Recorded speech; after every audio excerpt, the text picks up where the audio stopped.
Hello बच्चों, हम जो है लास्ट क्लास में बच्चों इलेक्ट्रोकेमिस्ट्री कंप्लीट कर चुके हैं। आज का जो लेक्चर रहेगा वो हम जो है अपनी केमिकल काइनेटिक्स को स्टार्ट कर रहे हैं।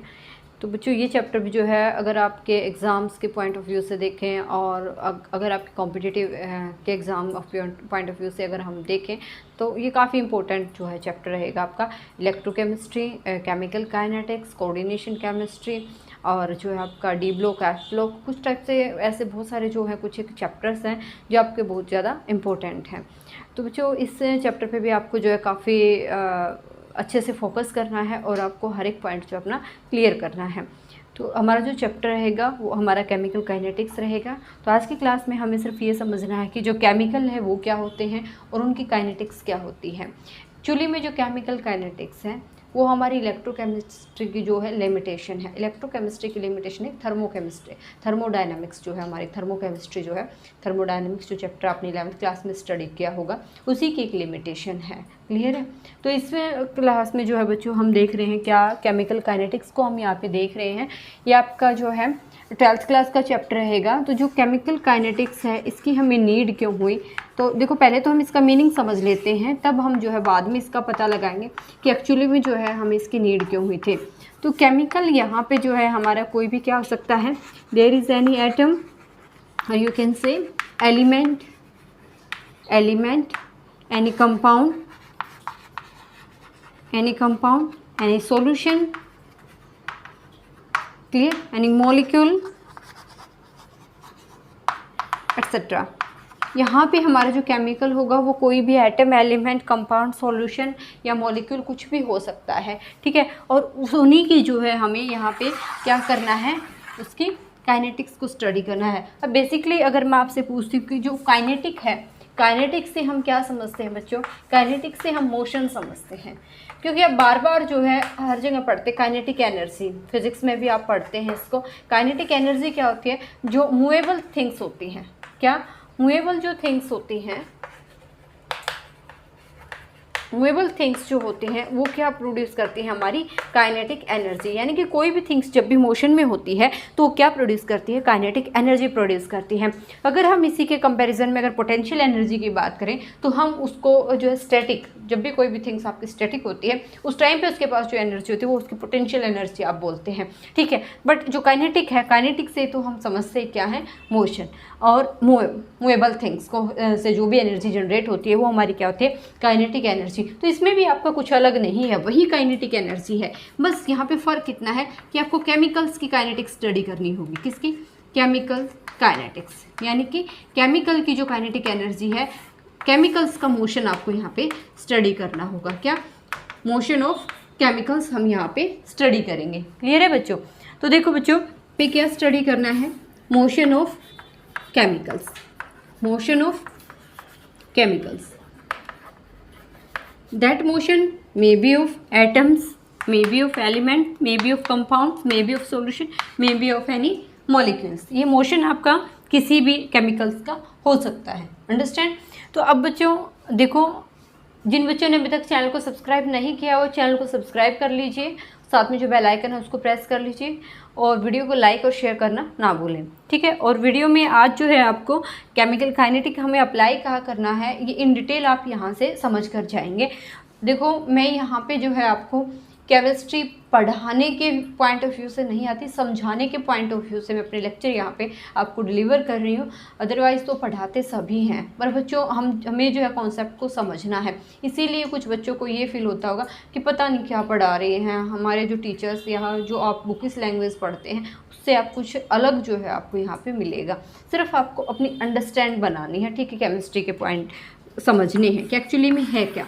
तो देखो मोशन ऑफ केमिकल्स की अगर हम बात करते हैं तो मैंने अभी बोला कि हम यहाँ पे किसी भी एटम की, एलिमेंट की, कंपाउंड की, सॉल्यूशन की, मॉलिक्यूल्स की, किसी के भी मोशन की हम यहाँ पे बातें कर सकते हैं। क्लियर है? जो थर्मोडायनेमिक्स था, जो चैप्टर आपका थर्मोडायनेमिक्स है, वो हमारे जो केमिकल रिएक्शंस थी, जो केमिकल रिएक्शन थी उनकी काइनेटिक को एक्सप्लेन नहीं कर पाई थी, ठीक है, उनकी काइनेटिक पे एक्सप्लेन नहीं कर पाई थी। और बेसिकली भी जो थर्मोडायनेमिक्स है वो हम मैक्रोमोलिक्यूल्स के लिए स्टडी करते हैं, माइक्रो के लिए नहीं। तो उसकी बहुत सारी लिमिटेशंस रह गई थी जो कुछ एक कवर की थी हमारी इलेक्ट्रोकेमिस्ट्री ने, कुछ कवर की हैं आयनिक इक्विलिब्रिया और केमिकल इक्विलिब्रिया ने, और अब जो बाकी की जो लिमिटेशन है वो हमारी केमिकल काइनेटिक इसको कंप्लीट करेगी, थर्मोडायनेमिक्स को। क्लियर है? तो ये चैप्टर भी हमारा किसका पार्ट है? बेसिकली अगर हम देखें तो थर्मोडायनेमिक्स का ही पार्ट है। ठीक है, तो बच्चों देखो आपको यहाँ पे क्या समझना है, हमारे जो भी केमिकल्स होंगे उनके मोशन को हमें यहाँ पे स्टडी करना है। अब जो मोशन होता है, देखना समझना इस पॉइंट को, मोशन को आप क्या बोलते हैं? बेसिकली काइनेटिक बोलते हैं। ठीक है, अब मैं इसी काइनेटिक को क्या बोल सकती हूँ? स्पीड भी बोल सकती हूँ।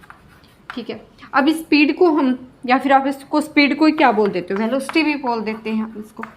ठीक है, तो क्या होगा जब भी आपकी कोई भी केमिकल रिएक्शन प्रोसीड करेगी, when reactant converted into product side, that reaction will be taken some time for completion. Understand my time से, जब भी कोई भी रिएक्शन आपको रिएक्टेंट से प्रोडक्ट साइड जाएगी तो कुछ ना कुछ अपना जो प्रोडक्ट बनाने के लिए कुछ ना कुछ टाइम कंज्यूम करेगी वो, चाहे कुछ एक सेकेंड्स का ले, या फिर कुछ रिएक्शन ऐसे होते हैं जो लॉन्ग टाइम को जो है कंज्यूम कर जाती है और फिर वो अपना प्रोडक्ट हमें देती हैं। तो यहाँ पे डिफरेंट टाइप की रिएक्शंस आपको देखने को मिलती हैं, और बेसिकली वो होता है क्या है कि हमारे रिएक्टेंट से प्रोडक्ट में जाते टाइम वो टाइम को कंज्यूम करती हैं। ठीक है, यानी कि उसकी स्पीड देखते हैं हम कि कितने टाइम में हमारी रिएक्शन जो है कंप्लीट हो रही है। तो जो केमिकल रिएक्शन होंगी उसकी हम क्या बोल सकते हैं? केमिकल काइनेटिक्स भी बोल सकते हैं, chemical speed of chemical reaction भी बोल सकते हैं, वेलोसिटी ऑफ केमिकल रिएक्शन भी बोल सकते हैं, या फिर मोशन ऑफ केमिकल रिएक्शंस भी हम बोल सकते हैं। क्लियर हो रहा है बच्चों? सिर्फ हमें यहाँ पे ये देखना है रिएक्टेंट से प्रोडक्ट में जब भी रिएक्शन कन्वर्ट हो रही है वो कितने टाइम में कंज्यूम करके हमें प्रोडक्ट दे रही है। ठीक है, और हमारे लिए अगर हम अपने आज के बिजी शेड्यूल के अकॉर्डिंग देखें, और आज का ही नहीं, बेसिकली यही चीज़ यहाँ पे हमारे लेबोरेटरी में जो है प्रायोरिटी देती है कि कम टाइम में ज़्यादा मिल जाए हमें। क्लियर है? और हर एक जो है, हर ह्यूमन बीइंग की भी यही थॉट है कि कम टाइम में ज़्यादा कवर करें। क्लियर है? तो यहाँ से जो भी आपकी केमिकल रिएक्शन आप प्रोसीड कराएंगे वो हमें यही देखना है कि ज़्यादा टाइम कंज्यूम कर रही है, लेस टाइम कंज्यूम कर रही है, बहुत ही माइनर टाइम वो यहाँ पे यूज़ कर रही है। तो वो हमारी क्या रहेगी? Chemical kinetics. Understand students? I repeat again, chemical kinetics का क्या मीनिंग रहेगा? काइनेटिक्स से हम समझते हैं कोई भी मूवेबल थिंग्स होती हैं, केमिकल से हम समझते हैं कोई भी solution, molecule, compound, atoms, elements etcetera, कुछ भी हो सकता है हमारा। तो उनका आपस में जब रिएक्शन होता है वो प्रोडक्ट साइड में जाता है, मूव करता है, काइनेटिक शो करता है उस टाइम पे। ये मूवेबल थिंग्स ही हमारी क्या है? केमिकल काइनेटिक्स है। ठीक है, अब हम इनको अलग अलग टर्म्स में पढ़ेंगे। कुछ एक रिएक्शंस ऐसी होती है जो बहुत ही माइनट सेकंड्स में कंप्लीट हो जाती है, कुछ ऐसे हैं जो काफ़ी ईयर्स ले जाते हैं, कुछ ऐसे हैं जो मॉडरेट रिएक्शंस होती हैं। तो अब हमें वही समझना है, अब हमें ये देखना है टाइम का, स्पीड का, टाइम का, वेलोसिटी का, या फिर टाइम का काइनेटिक के साथ क्या रिलेशन रहेगा, एक बार वो देखते हैं। अगर हम जनरली बात करें कि ये डिस्टेंस है, ठीक है, और ये डिस्टेंस अगर एवरेज स्पीड से जाते हैं, एवरेज स्पीड से अगर हम जाएं तो डिस्टेंस 30 मिनट्स में कवर होती है। ठीक है, 30 मिनट्स इसको कवर करने में लग जाते, point A to B. Clear है? अब कुछ ऐसा भी हो सकता है कि कोई अपनी स्पीड को बढ़ाकर इसी डिस्टेंस को 15 मिनट में कवर कर जाए। स्पीड अप किया उसने, देखो यहाँ पे क्या हुआ, स्पीड अप की है। ये क्या था? हमारा एवरेज स्पीड थी, एवरेज स्पीड है यहाँ पे, और इसी डिस्टेंस को कोई जो है 45 मिनट में ट्रैवल कर रहा है, कंप्लीट इसको जो है 45 मिनट में कर रहा है। तो यानी कि यहाँ पे स्पीड क्या है? लो है। यहाँ पे स्लो स्पीड है, यहाँ पे काफ़ी हाई है, यहाँ पे एवरेज स्पीड है। तीनों ही केसेस हो सकते हैं भाई। ठीक है, ये तो एक कॉमन जो है सेंस की बात है कि अगर आप ये डिस्टेंस ट्रेवल करनी है, ये 30 मिनट की जो है एवरेज स्पीड से अगर नॉर्मली कोई जाता है तो 30 मिनट में इसको कवर कर जाता है। बट कोई ऐसा भी केस होता है जो इसको 15 मिनट में कवर कर देता है, और एक केस ऐसा भी हो सकता है जो इसको 45 मिनट में कवर करेगा। ठीक है, तो यानी कि है तो तीनों ही आपकी क्या? स्पीड। अगर हम इसकी बात करते तो ये क्या है? स्पीड अप कर रखा है हमने उस व्हीकल को। अगर हम इसकी बात करें तो एवरेज नॉर्मली चल रहे हैं, अगर इसकी बात करें तो ये काफ़ी स्लो चल रहा है। ठीक है, तो देखो आपने क्या किया, स्पीड को किससे लिंक किया है, टाइम से। स्पीड किस पर डिपेंड कर रहा है, टाइम पे डिपेंड कर रहा है, ठीक है। स्पीड किस पे डिपेंड कर रहा है बच्चों, टाइम पे डिपेंड कर रहा है। अगर आपकी स्पीड जो है हाई है तो टाइम क्या है, टाइम जो है वो लेस है। कम टाइम में ज़्यादा स्पीड, देख सकते हैं आप, ज़्यादा स्पीड है, टाइम कम है, अगर तीनों केस के कंपेयर में देखें तो। अगर आपका टाइम ज़्यादा है, अगर टाइम हाई है आपका, तो जो स्पीड है वो क्या है, स्लो है। टाइम बढ़ता है तो यानी कि हमारे जो भी, हम जिस भी व्हीकल से जा रहे थे उसकी स्पीड क्या है, स्लो है। अगर हमारा टाइम हमने कम कंज्यूम करके हम पहुँचे हैं वहाँ तक, तो इट मीन्स हमारी स्पीड क्या थी, हाई थी, ठीक है। तो यहाँ से जो ये स्पीड है इसी को हम जनरली क्या बोलेंगे, रेट, यहाँ पे बोलेंगे रेट। क्लियर है। जो आप स्पीड ऑफ व्हीकल्स यहाँ पे स्टडी कर रहे हैं, हम यहाँ पे स्पीड ऑफ व्हीकल्स की जगह पे हमें इस चैप्टर में जो स्टडी करना है वो रेट ऑफ रिएक्शन स्टडी करना है। देखो इसी को आप क्या, अगर मैंने इस एग्जाम्पल के पॉइंट ऑफ व्यू से देखे हम, तो हम क्या लिख सकते हैं, स्पीड ऑफ व्हीकल। जो भी आपका कोई भी व्हीकल था उसकी आप यहाँ पे स्पीड लिख सकते हैं। तो हमें केमिकल रिएक्शंस का देखना है, तो आप लिखेंगे रेट ऑफ केमिकल रिएक्शन। क्या लिखेंगे, rate of chemical reaction. Clear है। सिर्फ फ़र्क यही है कि अगर आप केमिकल काइनेटिक्स पढ़ रहे हैं तो आपको स्पीड नहीं बोलना है, आपको रेट यूज़ करना है। अगर आप किसी व्हीकल में ट्रैवल कर रहे हैं तो आपको क्या बोलना है, स्पीड बोलना है, ठीक है। सिर्फ यही एक डिफरेंस है, बाकी और कुछ नहीं बच्चों। टाइम के साथ वही जो रिलेशन आपका स्पीड का है वही हमारा रेट का रिलेशन रहेगा। वो रिलेशन देखते हैं। लिखेंगे रेट ऑफ रिएक्शन,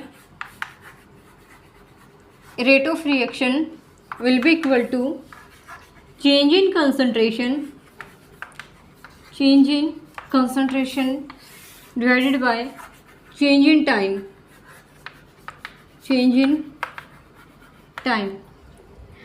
टाइम के अकॉर्डिंग हमने जो भी अपना रिएक्टेंट रॉ मटेरियल स्टार्टिंग में यूज़ किया है उसकी कंसंट्रेशन में कितना चेंज आया है। क्लियर है। फॉर एग्जांपल आपने जो है कोई भी सॉल्यूशन जो है वो 100 ml लिया, ठीक है, और जब आपने आफ्टर 10 मिनट्स उसको देखा, आफ्टर 10 मिनट जो है हमने उसी रिएक्शन को देखा यहाँ पे, तो हमें मिला वो 100 ml की बजाय वो 70 ml मिला। तो यहाँ पे कंसंट्रेशन में जो चेंज आया वो कितना आया है, 30 ml आया है। कितने टाइम में आया है, 10 मिनट्स में। तो जो हमारा चेंज इन कंसंट्रेशन आया वो विद रिस्पेक्ट टू टाइम आएगा, ठीक है। तो जो रेट ऑफ रिएक्शन है उसको हम आर से डिनोट करेंगे, और जो चेंज इन कंसंट्रेशन है उसको delta C by change in time को डेल्टा टी। डेल्टा सिंबल जो है यहाँ पे ये चेंज को रिप्रेजेंट करेगा, किसी भी स्मॉलेस्ट चेंज को हम क्या बोल देते हैं, डेल्टा, ठीक है। तो यहाँ से देख सकते हैं बच्चों, अगर आपका जो टाइम है, फर्स्ट केस आपका क्या बन सकता है, if time is more R will be less. Clear. Second case हमारा क्या बनेगा, इफ टाइम इज लेस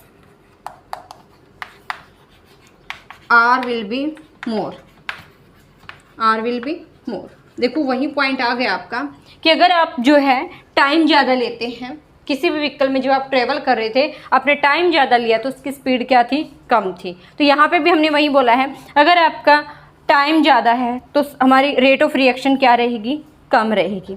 अगर हमारा टाइम जो है वो लेस है तो रेट ऑफ रिएक्शन क्या रहेगी, मोर रहेगी। इन्वर्सली रिलेशन रहेगा रेट का और टाइम का। अंडरस्टैंड।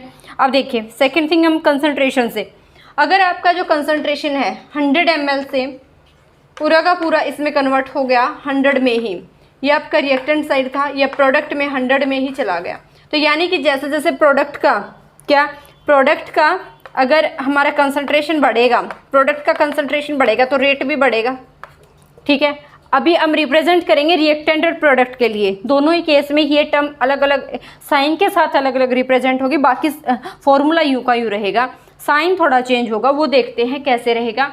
बच्चों ध्यान रखना है, rate of reaction means speed of vehicle, वही समझना है हमें यहाँ पे, और कुछ भी नहीं है इस चैप्टर में। रेट ऑफ रिएक्शन हमारा किसके इक्वल होगा, change in concentration bye change in time. ये मैंने एक कॉमन एग्जांपल आपको दिया है कि हम जब भी चेंज इन कंसंट्रेशन की बात करें it means with respect to time ही करेंगे।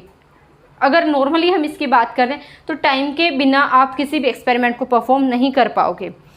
कई बार क्या होता है, हम लैब में जो है हमें पता होता है कि ये रिजल्ट हमारा 30 मिनट्स में मिलने वाला है, तो उस टाइम पे हम क्या कर देते हैं, अपने रिएक्शन को हीटिंग के लिए या फिर उसको प्रोसेड करने के लिए रख देते हैं, और हम तब तक अपने कुछ अदर जो वर्क्स होते हैं उनके साथ बिजी हो जाते हैं, और जो है अलार्म फिट कर देते हैं कि 30 मिनट्स के बाद हमें देखना उसका प्रोडक्ट क्या बनना है। ठीक है, तो रिएक्शंस क्या होती हैं आपकी, कुछ रिएक्शन आपकी फास्ट होती हैं, कुछ रिएक्शन आपकी स्लो रिएक्शन होती हैं। फास्ट रिएक्शन की अगर हम बात करें बच्चों, तो जो फास्ट रिएक्शन होती हैं वो फोटोकेमिकल रिएक्शंस होती हैं। कौन सी? Photochemical reaction. फोटोकेमिकल रिएक्शंस होती हैं फ्री रेडिकल रिएक्शंस, जिनको हम बोलते हैं बेसिकली फ्री रेडिकल रिएक्शन। ये रिएक्शंस जो है माइन्यूट सेकंड्स में कंप्लीट हो जाती है। फॉर एग्जांपल जैसे 10⁻⁴ सेकंड्स में, इतने सेकंड्स में ये रिएक्शन कंप्लीट हो जाती है, जिनको हम क्या बोलते हैं, फास्ट रिएक्शन। क्लियर? तो fast reaction, slow reaction and third one is moderate reaction. तो रिएक्शन जो होंगे वो fast, slow and moderate, 3 types की रिएक्शंस होंगे। ये मैंने आपको बताया अभी। फ्री रेडिकल जो रिएक्शंस होती हैं या फोटोकेमिकल्स जो रिएक्शन होती हैं, फोटोकेमिकल्स जो रिएक्शन होती हैं वो हमारी इस टाइप की रिएक्शन होती है फास्ट, जैसे कि 10⁻⁴ सेकंड्स टू 10⁻⁵ सेकंड्स में कंप्लीट हो गई कोई भी रिएक्शन जो है। तो आप देख सकते हैं इतना माइन्यूट सा अगर टाइम है तो यानी कि उसका रेट तो बहुत ज़्यादा फास्ट होगा। ठीक है, स्लो की अगर हम बात करें, like that rusting of iron, काफ़ी सालों में जिस रिएक्शन में कंप्लीट होने में लगते हैं वो हमारी क्या होती हैं, स्लो रिएक्शन। ये बहुत ही फास्ट होती हैं। और जनरली जो हम अपनी लेबोरेटरी में रिएक्शन करते हैं वो हमारी होती हैं मॉडरेट रिएक्शंस। ठीक है, और हमें पढ़ना भी यही है अब आपकी जो 12th क्लास है उसमें। स्लो रिएक्शन हम यहाँ पे नहीं पढ़ेंगे। बहुत फास्ट रिएक्शंस का अगर हम देखेंगे तो कोई 1-2 मैकेनिज्म यहाँ पे हम देख सकते हैं अगर आपके सिलेबस के अकॉर्डिंग होगा, तो अदरवाइज हम इसको भी नहीं। मॉडरेट रिएक्शंस पे हमें यहाँ पे ज़्यादा फोकस करना होगा। यहाँ पे जो है एवरेज स्पीड होती है, ना तो ज़्यादा स्लो होता ना ही ज़्यादा फास्ट होता। ठीक है, तो ये 3 टाइप्स की रिएक्शन आएंगी आपकी। ऐसे ही आपकी स्पीड भी होती है, कुछ जो है फास्ट होती है, कुछ स्लो स्पीड होती है, कोई एवरेज स्पीड से जाता है। तो उसी के भी यहाँ पे आपका फास्ट रेट ऑफ रिएक्शन हो सकता है, स्लो भी हो सकता है, या फिर मॉडरेट भी हो सकता है। क्लियर है? अब जैसे देखो हम बात कर रहे थे कि जो आर है, रेट जो है वो किसके इक्वल है, ΔC/ΔT, इसके इक्वल है। ठीक है, तो यहाँ पे फॉर एग्जांपल आपका जो है एक हम रिएक्शन लिख लेते हैं, A+B है, इसी कन्वर्ट हो रहा है C+D में, यानी कि रिएक्टेंट हमारा ये है, जो रॉ मटेरियल था वो A+B से बना हुआ है, वो हमें प्रोडक्ट जो दे रहा है C+D दे रहा है। तो इनिशियली अगर हम बात करें T = 0, अभी हमने स्टार्ट नहीं की है रिएक्शन, अभी हमारे पास ओनली रॉ मटेरियल है, तो जो हमारी इनकी कंसंट्रेशन रहेंगी वो U की U रहेंगी जब तक रिएक्शन हमने अपनी प्रोसीडिंग के लिए नहीं रखी है, प्रोडक्ट में कन्वर्ट करने के लिए नहीं रखी है। जब हमारा टाइम, हम क्यों उसको टाइम काउंट करेंगे, अभी नहीं करेंगे, क्योंकि हमारे पास अभी U का U रॉ मटेरियल रखा हुआ है। जैसे ही हम अपनी रिएक्शन को रख देते हैं तो T = 10, आफ्टर 10 मिनट जब हम देखते हैं तो जो हमारा रिएक्टेंट है वो प्रोडक्ट साइड शिफ्ट होता हुआ हमें दिखाई देगा। फॉर एग्जांपल ये हमारे पास 100 ml था। ठीक है, तो T = 0 पे तो 100 ml ही है, हो सकता है 10 मिनट के बाद ये हमारा 70 ml रह गया और ये हमारा कितना जा चुका, 30 ml। ठीक है, तो आप देख सकते हैं ये स्टार्टिंग में क्या था, 0। जब टाइम हमारे पास 0 था उस टाइम पे जो प्रोडक्ट है वो तो 0 है और जो हमारा रिएक्टेंट है वो 100 ml है। जब हमारे पास टाइम 10 मिनट्स कंज्यूम कर चुकी केमिकल रिएक्शन, तो जो रिएक्टेंट है वो 100 to 70 आ चुका, यानी कि क्या हो गया, डिक्रीज हो गया। जबकि प्रोडक्ट हमारा 0 to 30 आया है, तो इट मीन्स क्या हो गया, ये इंक्रीज हुआ है। प्रोडक्ट हमारा क्या हुआ बच्चों, इंक्रीज हुआ है, रिएक्टेंट क्या हुआ है, डिक्रीज हुआ है। ठीक है, तो यहाँ पे फॉर रिएक्टेंट हम रेट लिखेंगे, फॉर रिएक्टेंट जो है आप रेट लिखेंगे R = -ΔC/ΔT। नेगेटिव जो साइन है वो इस डिक्रीज की वजह से हम यहाँ पे यूज़ कर रहे हैं। ठीक है, क्या नेगेटिव साइन हम किसके लिए यूज़ करेंगे, डिक्रीज के लिए, क्योंकि रिएक्टेंट हमेशा ही क्या करेगा, डिक्रीज करेगा, वो बढ़ेगा नहीं। कंज्यूम हो रहा है तो वो डिक्रीज होगा। ठीक है, अगर हम प्रोडक्ट की बात करें, फॉर फॉर प्रोडक्ट अगर आप रेट लिखते हैं तो जो रेट होगा प्रोडक्ट के लिए वो आप लिख देंगे delta C by delta T. यहाँ पे पॉजिटिव साइन ही रहेगा, क्यों? क्योंकि आप देख सकते हैं यहाँ से क्या हो रहा है, इंक्रीज हो रही है कंसंट्रेशन, ठीक है। तो जब इंक्रीज होगा तो हमारा पॉजिटिव साइन रहेगा, डिक्रीज हो रहा है तो रिएक्टेंट के लिए हम क्या लिखेंगे, विद नेगेटिव साइन लिखेंगे, ठीक है। तो रेट जो है हमें इस टाइप से लिखना होगा रिएक्टेंट और प्रोडक्ट के लिए। Understand friends? एक बार फिर से रिपीट करूँ क्या, जब तक आपके पास रिएक्टेंट है, यानी कि हमने रिएक्शन को अभी तक जो है एज अ एक्सपेरिमेंट करना स्टार्ट नहीं किया है, तो जो रॉ मटेरियल था वो हमारे पास 100 ml यूँ का यूँ है। कब? जब टाइम हमारा 0 है। तो प्रोडक्ट तो अब 0 है, अभी तक तो स्टार्टिंग भी नहीं हुई। जैसे जैसे हम 10 मिनट्स के बाद देखते हैं ये 70 ml रहेगा, ये 30 ml बन चुका। तो प्रोडक्ट तो बढ़ रहा है, रिएक्टेंट क्या हो रहा है, घट रहा है। प्रोडक्ट बढ़ रहा है, रिएक्टेंट घट रहा है। तो इस केस में जो हम रेट है वो इस टाइप से इस फॉर्मूले को लिख देंगे।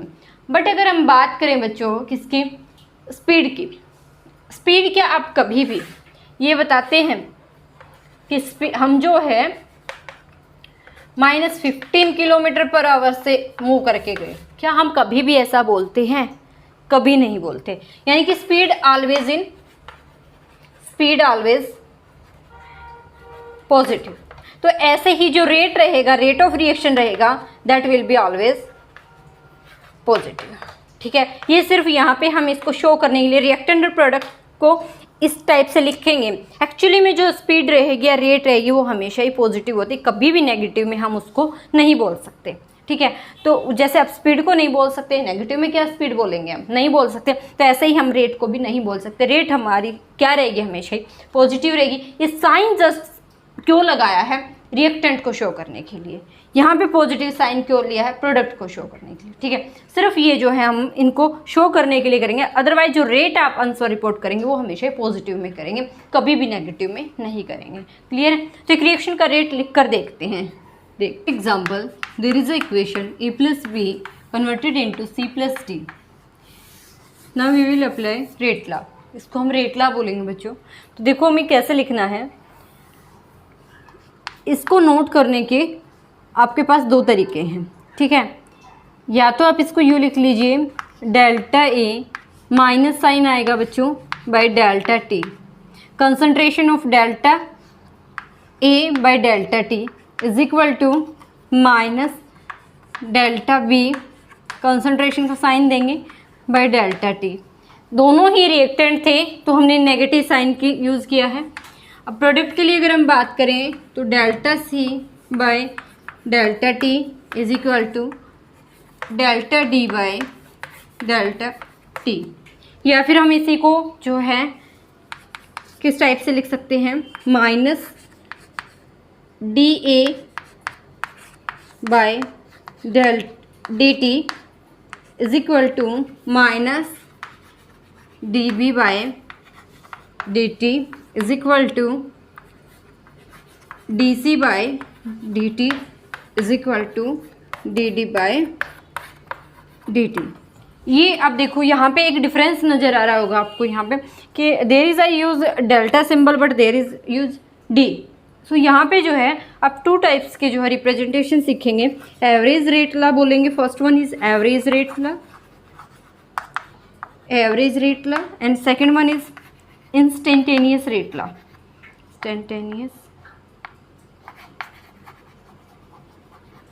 Instantaneous rate law. ये 2 लॉस जो हैं इस टाइप से अलग अलग टाइप से हम इसको जो है रिप्रेजेंट करेंगे। तो first we will discuss here average rate law. So there is the average rate law. Average rate law. इसके लिए जो है हम डेल्टा सिंबल यूज करेंगे। This is for large interval.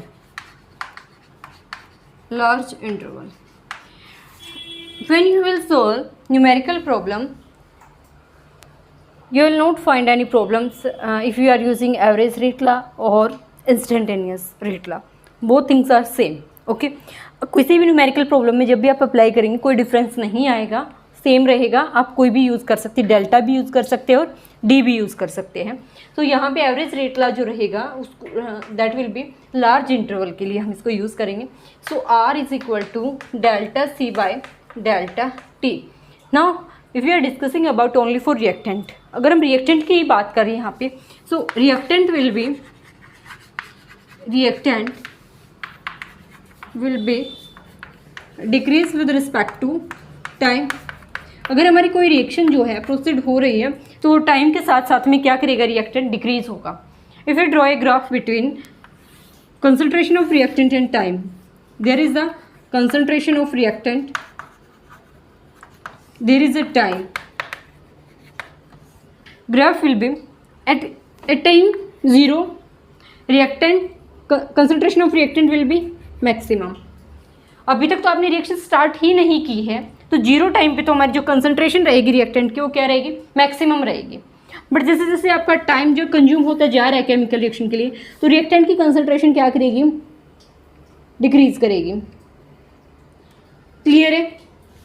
अब ये ग्राफ जो है किसके लिए यहाँ पे मिलेगा, किसके लिए नहीं मिलेगा, वो हम आगे के जो हम टाइप ऑफ रिएक्शंस करेंगे तब करते हैं, ठीक है। तो अभी इसको आप सिर्फ ये इस टाइप से जो एक्सपोनेंशियल टर्म होती है उस टाइप से इसको शो कर दीजिए आप, या फिर आप इसको ऐसे भी दिखा सकते हैं, no problem. There is a time, there is a concentration, यूँ भी आप इसको दिखा सकते हैं, ठीक है। तो ये हमारा जो है रिएक्टेंट और टाइम के इन बिटवीन ग्राफ था। अगर हम बात करें किसकी, प्रोडक्ट की, प्रोडक्ट को अगर हम देखें बच्चों तो प्रोडक्ट हमारा विद रिस्पेक्ट टू टाइम क्या हो रहा है, इंक्रीज हो रहा है।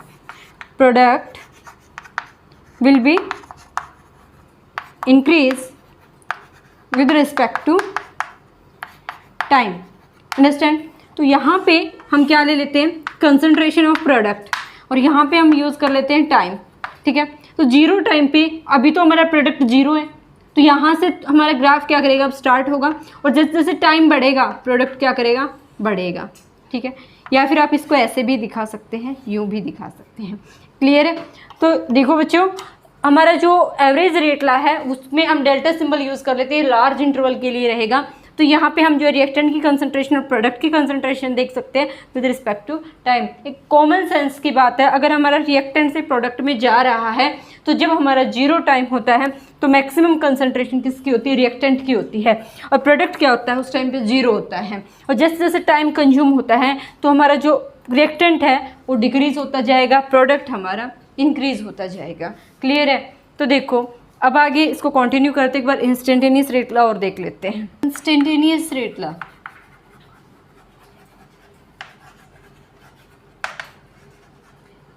इंस्टेंटेनियस रेट लॉ जो है स्मॉल इंटरवल ऑफ चेंज के लिए हम इसको यूज करेंगे, that is represented by D. Understand. R will be equal to R concentration of any A B like that, and there is a dt change in time. Understand. तो यहाँ पे आपका जो है सेम वही रहेगा, ग्राफ आपका जो भी आपने जो एवरेज में ड्रॉ किया है सेम यू का यू रहेगा, कोई डिफरेंस नहीं आएगा, सिर्फ ये रिप्रेजेंट करने में यहाँ पे एक डिफरेंस आ रहा है। तो अगर हम दोनों रिएक्टेंट और कंप्लीट केमिकल रिएक्शन का ग्राफ ड्रॉ करें तो आपका जो है विद रिस्पेक्ट टू टाइम हम जो है केमिकल रिएक्शन का ग्राफ ड्रॉ करते हैं तो क्या होगा, रिएक्टेंट आपका मैक्सिमम है, इधर से डाउनवर्ड आएगा, प्रोडक्ट आपका ज़ीरो, इधर से अपवर्ड जाएगा, ये ऐसे यूँ, और ये आपका ये ऐसे, ठीक है। ये यानी कि रिएक्टेंट हमारा क्या होता है, डिक्रीज, प्रोडक्ट हमारा उस टाइम पे क्या करेगा, इंक्रीज करेगा। तो हम ये भी ग्राफ यहाँ पे यूज़ कर सकते हैं। Understand students. तो बच्चों यहाँ पे जो है हमारा जो रेट लॉ है, अगर हम उसकी रेट जो है ओनली रेट उसकी यूनिट की बात करें तो रेट हमारा क्या है, change in concentration bye change in time, ये है। तो कंसंट्रेशन की जो यूनिट है वो क्या होती है, मोल पर लीटर बाय सेकेंड। तो जो आर है रेट जो रहेगा उसकी यूनिट क्या हो जाएगी, मोल पर लीटर पर सेकेंड, ये हमारी यूनिट रहेगी रेट कांस्टेंट के लिए। अंडरस्टैंड। रेट के लिए, नॉट रेट कांस्टेंट। क्लियर है बच्चों। तो ये जो है हमारा सिर्फ ये था केमिकल काइनेटिक्स में आपको ये पढ़ना है। अब जो रेट होंगी वो हमारी जैसे first order, second order reaction या थर्ड ऑर्डर रिएक्शन, इस टाइप से हम अपनी रिएक्शंस को पढ़ेंगे, और जो हमारा ऑर्डर है वो क्या होता है वो भी हमें देखना भी बाकी है। तो बच्चों आज की क्लास में इतना ही रहेगा। मैंने only basics of chemical kinetics यहाँ पे आपको बताया, थोड़ा सा हमने स्पीड और रेट का भी यहाँ पे जो है रिलेशन देखा है।